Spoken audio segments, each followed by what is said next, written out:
মাদক সন্ত্রাস নির্মূলের জন্য খেলাধুলার বিকল্প নেই। শামস্মৃতি সংঘ ও দেলপাড়া ছাত্র ও যুব উন্নয়ন ফোরামের উদ্যোগে প্রীতি ম্যাচ 2026 অনুষ্ঠিত হয়েছে।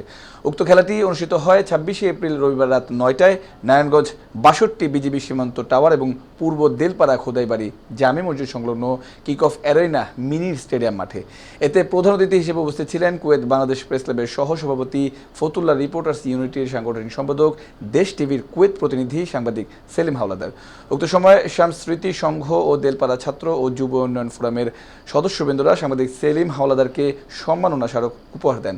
এ সময় উপস্থিত ছিলেন দেলপাড়া ছাত্র ও যুব উন্নয়ন ফোরামের সদস্য মোহাম্মদ নাহিদ ইসলাম জয়, জুবাইর আহমেদ জাবেদ, ফতুল্লাহ রিপোর্টার্স ইউনিটের যুগ্ম সাধারণ সম্পাদক সাংবাদিক মোহাম্মদ রাহাত হোসেন।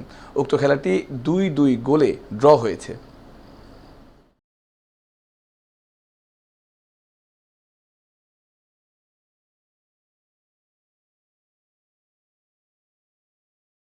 আমাদের মাঠ নেই বললেই চলে। এখন এই টাফ কিন্তু আমাদের জন্য একটা আশার আলো। তারপরেও আমরা যারা তরুণরা আছি মনে করি একটা মেসেজ, আমাদের মাদক মুক্ত সমাজ গড়তে হলে অবশ্যই সকলের প্রতি আমাদের পারস্পরিক সম্পর্ক এবং সৌহার্দ্যপূর্ণ সম্পর্ক বজায় রাখতে হবে। এবং এই খেলা শুধু না, এটার ভিতরে একদম ভ্রাতৃত্ববোধ সুসম্পর্ক বজায় রাখে।